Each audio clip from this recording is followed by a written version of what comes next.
शहर से लगभग 30 किलोमीटर दूर एक पुराने जंगल के बीचों बीच एक विशाल हवेली खड़ी थी। लोग उसे काली हवेली कहते थे।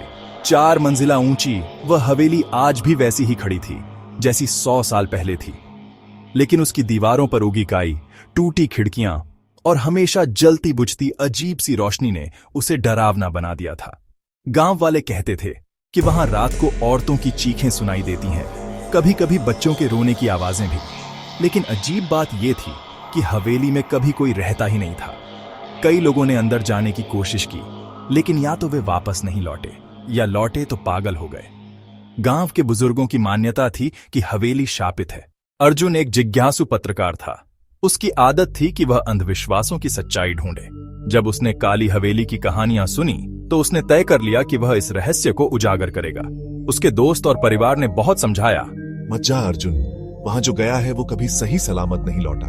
लेकिन अर्जुन का आत्मविश्वास अटूट था। वह बोला, अगर कोई रहस्य है तो मैं उसे सबके सामने लाऊंगा। सच से डरना नहीं चाहिए। उसने कैमरा, टॉर्च और रिकॉर्डिंग मशीन ली और निकल पड़ा हवेली की ओर। रात के ठीक 12 बजे अर्जुन हवेली पहुंचा। गेट पर जैसे ही उसने हाथ लगाया, लोहे की झंग लगी सलाखें भयानक आवाज करती हुई खुली। अंदर घुसते ही उसे ठंडी हवा का झोंका लगा। हवेली का आंगन सूखा और वीरान था। वह पहले कमरे में गया। दीवारों पर अजीब काले चित्र बने थे। कुछ चित्रों में लोग जलते हुए दिखाए गए थे और कुछ में लाल आंखों वाले डरावने चेहरे। अर्जुन ने जैसे ही तस्वीर खींची, कैमरे की स्क्रीन पर उसका अपना चेहरा नहीं, बल्कि खून से सना एक अजनबी चेहरा दिखा। उसके पैरों के नीचे जमीन चरमराई। अचानक एक परछाई उसकी टॉर्च की रोशनी में से गुजरी। अर्जुन घबराया, लेकिन हिम्मत करके तहखाने की सीढ़ियां देखने लगा। तभी उसके कानों में फुसफुसाहट गूंजी, यहाँ मत रहो, ये जगह तेरे लिए नहीं है। अगले दिन अर्जुन ने अपने नोट्स देखे।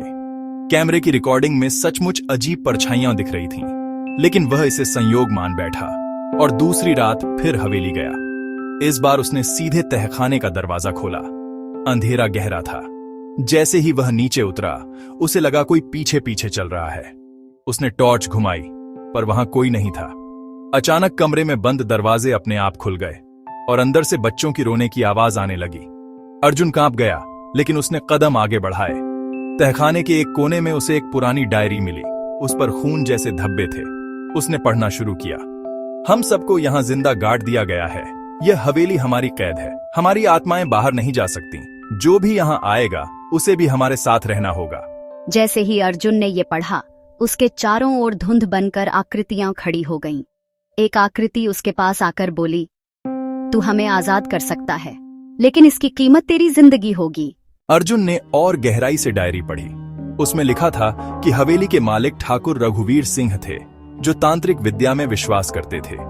उन्होंने अमर होने के लिए बलि दी, अपने ही नौकरों और उनके परिवारों की, जिनकी आत्माएं हवेली में कैद हो गईं। डायरी में लिखा था कि हवेली की नींव के नीचे दर्जनों कंकाल दबे हैं। यही वजह थी कि हवेली कभी शांत नहीं रह सकती। अर्जुन ने तीसरी रात जाने का निश्चय किया। इस बार वह अकेला नहीं था, बल्कि डायरी और अपने सभी उपकरण लेकर गया। वह तहखाने के सबसे अंदर वाले कमरे तक पहुंचा। वहां एक बड़ा लोहे का संदूक रखा था। उसने खोलने की कोशिश की। जैसे ही ताला टूटा, अंदर से भयंकर दुर्गंध निकली। उसमें इंसानी हड्डियां, टूटी जंजीरें और खून से सनी एक तस्वीर थी। तस्वीर में ठाकुर रघुवीर सिंह थे, और अजीब बात यह थी कि तस्वीर के पीछे अर्जुन का नाम खून से लिखा था। अर्जुन का शरीर कांप उठा। अचानक दरवाजा बंद हो गया और आत्माएं चारों ओर से घेरने लगीं। उनकी लाल आंखें अंधेरे में चमक रही थीं। एक आत्मा चिल्लाई, अब तू भी हमारी तरह यहाँ रहेगा, हमेशा के लिए। अर्जुन चीखा, लेकिन उसकी आवाज हवेली की दीवारों में गुम हो गई। उस रात के बाद अर्जुन कभी घर वापस नहीं लौटा। गांव वालों ने सुना कि हवेली से एक नई आवाज आने लगी है। सच बाहर है, लेकिन हवेली का दरवाजा मत खोलना। अब जब भी कोई काली हवेली के पास जाता है, उसे अर्जुन की चीखें सुनाई देती हैं। लोग कहते हैं कि अर्जुन की आत्मा अब उसी हवेली का हिस्सा बन चुकी है। हवेली आज भी खड़ी है और उसका शाप जारी है।